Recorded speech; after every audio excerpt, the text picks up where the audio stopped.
अस्सलाम वालेकुम। इस वीडियो के अंदर हम सपोर्ट वेक्टर मशीन के जो कर्नल्स हैं उनको डिस्कस करने जा रहे हैं और उसमें हम कर्नल ट्रिक को समझेंगे। कर्नल ट्रिक क्या होता है उसको थोड़ा सा मैं डिस्कस करूँगा, लेकिन ज़्यादा एम्फेसाइज़ ये है कि कर्नल्स क्या होते हैं और उनका क्या पर्पज़ होता है। तो एक एग्जांपल डाटा सेट जो है वो हम देखते हैं। सबसे पहले लेट्स से हमारे पास किसी मेडिसिन की डोजेज के हवाले से हम एक्सपेरिमेंट कर रहे हैं और हमने ये देखा कि for different value of doses let's say हमारे पास हमने 0 से लेके 20 mg तक जो है वो एक्सपेरिमेंट किए और हमने देखा कि इतनी डोजेज की वैल्यू हो तो वो इफ़ेक्टिव नहीं है। अगर कम डोजेज हम दे रहे हैं या बहुत ज़्यादा डोजेज दे रहे हैं पेशेंट को तो वो इफ़ेक्टिव नहीं है। लेकिन अगर वहीं पे हम एक मीडियम लेवल की डोजेज जो है वो पेशेंट को दे रहे हैं तो वो जो ड्रग है ये वो जो मेडिसिन है वो इफ़ेक्टिव है। ठीक है, तो ये बेसिकली हमारा डाटा है और ये इसमें एक ही फ़ीचर है। ठीक है, तो ये for the sake of simplicity मैंने एक ही फ़ीचर लिया है और एक ही फ़ीचर की बेस पे यहाँ मैं आपको दिखा रहा हूँ कि एक फ़ीचर है और उसको 2 लेबल्स दिए गए हैं। यहाँ पे आपको रेड और ग्रीन में वो नज़र आ रहे हैं। तो आई होप आपको समझ आ गया होगा कि डाटा सेट की क्या किस तरह की बेसिकली करैक्टरिस्टिक क्या है। अच्छा, अब इसमें अगर मैं आपसे कहूँ कि आप एक, क्योंकि ये लाइन है, ठीक है, ये 2 डायमेंशनल नहीं है कि मैं आपसे कहूँ कि एक लाइन से सेपरेट करें, क्योंकि ये 1 डायमेंशनल है। तो मैं आपसे ये कहूँ कि आप एक पॉइंट कहीं पे ऐसा लगा दें इस लाइन पे जो कि इस ग्रीन और रेड वाले जो एग्जांपल्स हैं उनको सेपरेट कर सकें। तो अगर हम यहाँ पे पॉइंट लगाते हैं तो फिर भी वो जो है वो एग्जांपल्स अलग-अलग नहीं होती और अगर हम यहाँ पे पॉइंट लगाते हैं तो फिर भी एग्जांपल्स जो हैं अलग-अलग नहीं होती। ठीक है, तो इट मीन्स के अब यहाँ पे हम लीनियर सपोर्ट वेक्टर मशीन को यूज़ नहीं कर सकते। ठीक है, यहाँ पे बेसिकली रोल आता है कर्नल्स का। ठीक है, आइडिया क्या है? आइडिया ये है कर्नल्स का कि अगर हम जो हमारे पास फ़ीचर अवेलेबल है, अभी तो हमारे पास एक ही फ़ीचर है, लेकिन अगर जितने भी फ़ीचर हैं हम उनको किसी हायर डायमेंशनल के अंदर जो है वो ले जाएं। फॉर एग्जांपल यहाँ पे हमारे पास डोजेज है तो हम डोजेज के स्क्वेयर्स ले लें। ठीक है, तो स्क्वेयर्स के केस में क्या होगा कि स्क्वेयर्स अगर हम हर वैल्यू का स्क्वेयर ले लें, 2 का स्क्वेयर ले लें, 4 का स्क्वेयर ले लें और आपको पता है कि वो एक्सपोनेंशियली उसकी वैल्यू जो है वो बढ़ेगी। जैसे जैसे डोजेज की वैल्यू बढ़ेगी उसके स्क्वेयर की वैल्यू जो है वो भी काफ़ी ज़्यादा जो है वो इंक्रीज़ करेगी, जैसे कि यहाँ पे आपको नज़र आ रहा है।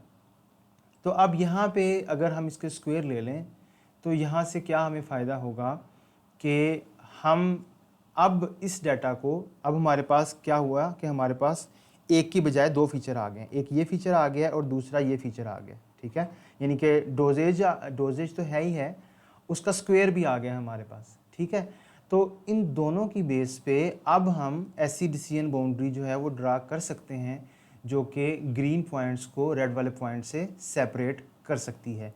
ये कोर आइडिया है कर्नल्स का। ठीक है,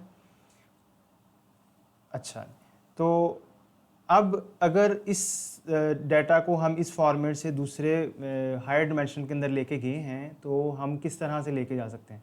अब क्वेश्चन ये रेज़ होता है कि हमें कैसे पता चलेगा कि इनका स्क्वायर लेना है, क्यूब लेना है या क्या फीचर्स को आपस में मल्टीप्लाई करना है, किस तरह से हम फीचर्स को हायर डायमेंशंस के अंदर लेके जाएं अपनी प्रॉब्लम को कि उसको प्रॉपर्ली जो है वो रिजॉल्व कर सके।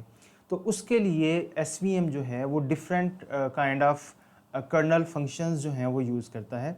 तो कर्नल फंक्शंस बेसिकली क्या करते हैं कि ये सिस्टमेटिकली वो हायर डायमेंशंस को फाइंड कर लेते हैं आपके लिए उस डाटा पे, जिस डाटा पे जो भी आपकी प्रॉब्लम है उस डाटा पे वो हायर डायमेंशंस में खुद ही डाटा को जो है वो ले जाते हैं और उसमें फिर आपका काम यही होता है आप उसको क्रॉस वैलिडेशन से चेक करें कि हमारे ट्रेनिंग डाटा पे एक्यूरेसी क्या आ रही है और टेस्ट डाटा पे एक्यूरेसी क्या आ रही है। इसमें काफ़ी सारे कर्नल फंक्शन यूज़ होते हैं जो बाय डिफ़ॉल्ट एसक्यूएल के अंदर जो बाय डिफ़ॉल्ट है वो रेडियल बेसिस फंक्शन है, उसको हम थोड़ा सा अभी डिस्कस करते हैं। उसके अलावा लीनियर है, लीनियर तो उसका बिहेवियर वैसे ही होता है जैसे लीनियर एसवीएम का हमने लास्ट वीडियो के अंदर डिस्कस किया था। देन पोलिनोमियल है, देन सिग्मॉइड है। तो ये कुछ जो डिफरेंट कर्नल फंक्शंस हैं ये हमारे पास अवेलेबल हैं। अच्छा, एक और चीज़ जो आपने स्लाइड के स्टार्ट में भी, इस वीडियो के स्टार्ट में भी देखी होगी, कर्नल ट्रिक। तो ये कर्नल ट्रिक क्या होता है? कर्नल ट्रिक बेसिकली ये होता है कि डाटा को हमने यहाँ पे क्या किया कि हम इसको लो डायमेंशन से हाई डायमेंशन के अंदर लेके गए और उसके बाद हमने देखा कि उसमें कोई डिसीजन बाउंड्री बन रही है जो कि डाटा को सेपरेट कर रही है या नहीं कर रही। Kernel functions basically kernel trick जो है उसको यूज़ करता है एसवीएम, और उस कर्नल ट्रिक को यूज़ करते हुए ये जितने भी कर्नल्स हैं ये डाटा को हायर डिमेंशन के अंदर कन्वर्ट नहीं करते। डाटा को हायर डिमेंशनल में कन्वर्ट किए बगैर वो उसको जो है आपको बता सकते हैं कि हायर डिमेंशनल में जो है वो डाटा किस तरह से बिहेव करेगा। ठीक है, तो इसमें काफ़ी ज़्यादा मैथमेटिक्स जो है वो इन्वॉल्व है। हम उसकी डिटेल्स में नहीं जाएंगे, लेकिन जितना हम कवर करेंगे उससे हम इतने कॉन्फिडेंट ज़रूर हो जाएंगे कि हम एसवीएम को प्रॉपर्ली जो है वो यूज़ कर सकें। तो मेरे ख्याल में आपको कर्नल्स की भी समझ आ गई है, कर्नल ट्रिक की भी समझ आ गई है। कर्नल ट्रिक क्या करता है कि डाटा को एक्चुअली हायर डिमेंशन में नहीं लेके जाता, उसको लो डिमेंशनल में ही कैलकुलेट कर लेता है कि हायर डिमेंशनल में अगर डाटा हो तो उसके किस तरह के रिलेशनशिप्स बनते हैं और उस पर कहाँ पे डिसीजन बाउंड्री बनती है, और ये सारी चीज़ें वो खुद से डिटरमिन कर लेता है आपके लिए। तो ये बेसिकली आइडिया है कर्नल ट्रिक का। अच्छा, अब हम रेडियल बेसिस फंक्शन को देखते हैं, क्योंकि ये डिफ़ॉल्ट कर्नल है जो कि पाइथन के अंदर sklearn के अंदर यूज़ होता है। तो इसको हम थोड़ा सा डिस्कस कर लेते हैं और इसको लैब के अंदर भी फर्दर जो है वो डिस्कस करेंगे। रेडियल बेसिस फंक्शन जो है ये वेटेड नियरेस्ट नेबर्स की तरह बिहेव करता है। ठीक है, यानी कि जो पॉइंट्स जिस पॉइंट के नियर हैं वो उस पर ज़्यादा इन्फ्लुएंस करते हैं। जैसे कि फॉर एग्जांपल ये हमारे पास अगर रेड और ग्रीन पॉइंट्स हैं और हमारे पास एक ये अनसीन एग्जांपल आती है, तो इससे क्या होगा कि ये जो इसके करीब पॉइंट्स हैं इनका इन्फ्लुएंस इस पे ज़्यादा होगा। ठीक है, यानी कि वो हेल्प करेंगे ये डिटरमिन करने में कि इसकी क्लास रेड होगी या ग्रीन होगी, और ये वाले जो पॉइंट्स हैं इनका इन्फ्लुएंस कम होगा। ठीक है, तो ये बेसिकली आइडिया है। वेटेड नियरेस्ट नेबर में भी ऐसे ही होता है कि नियरेस्ट नेबर जो होते हैं उनका ज़्यादा इन्फ्लुएंस होता है ये डिटरमिन करने में कि इस न्यू पॉइंट की या इस न्यू एग्जांपल की क्लास क्या होगी, और जो पॉइंट डिस्टेंस पे होते हैं उनके लिए ये मुश्किल होता है, ये उनका इन्फ्लुएंस जो है वो कम होता है एक्चुअली। ठीक है, तो ये बेसिकली आइडिया है। और इसके लिए जो कर्नल फंक्शन यूज़ होता है वो ये वाली इक्वेशन यूज़ होती है। ठीक है, इसमें ए और बी कोई भी दो पॉइंट्स हैं, और ये गैमा जो है ये डिटरमिन करता है कि इन दो पॉइंट्स का बेसिकली जो डिस्टेंस है ए और माइनस बी, इसका कितना ज़्यादा इन्फ्लुएंस होगा। तो गैमा की वैल्यू आप जैसे जैसे बढ़ाते जाएंगे वैसे वैसे इन्फ्लुएंस जो है वो पॉइंट्स का, नियरेस्ट पॉइंट्स का बढ़ता जाएगा या कम होता जाएगा। तो ये आप सेट कर सकते हैं। ठीक है, तो ये भी एक हाइपर पैरामीटर है। तो अभी फिर हमें क्या पता चला कि लीनियर एसवीएम के अंदर हमने ये देखा था कि एक ही पैरामीटर होता है सी का जिसको हम एडजस्ट करते हैं, जबकि जब हम कर्नल फंक्शंस के अंदर आ जाते हैं तो डिपेंडिंग ऑन द कर्नल जो है वो हाइपर पैरामीटर्स डिफरेंट हो सकते हैं। जैसे कि अभी हमने आरबीएफ का देखा कि इसमें जो हाइपर पैरामीटर है वो गैमा होता है।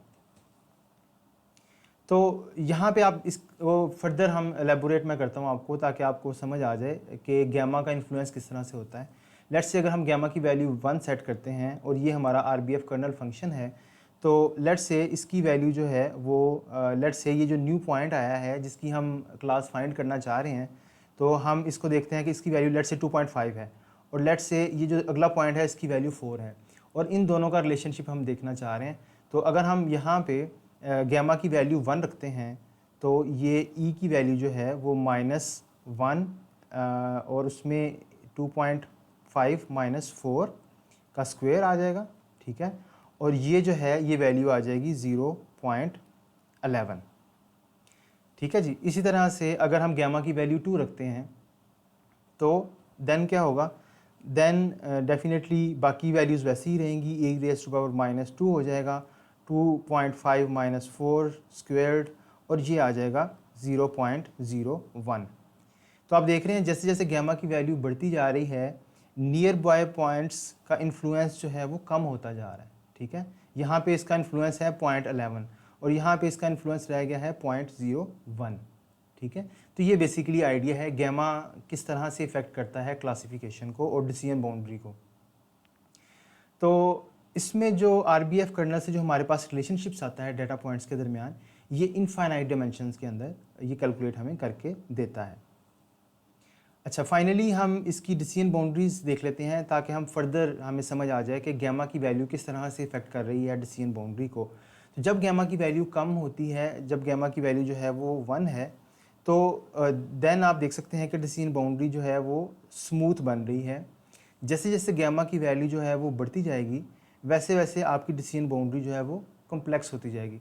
यानी कि अगर गैमा की वैल्यू कम है तो आपका मॉडल जो है वो कदरे सिंपल होगा, लेकिन जब गैमा की वैल्यू ज़्यादा हो जाएगी तो आपका मॉडल कम्प्लेक्स हो जाएगा, यानी कि उसमें ओवरफिटिंग के चांसेस जो हैं वो बढ़ जाएंगे। तो ये फिर आपने क्रॉस वैलिडेशन से चेक करना है।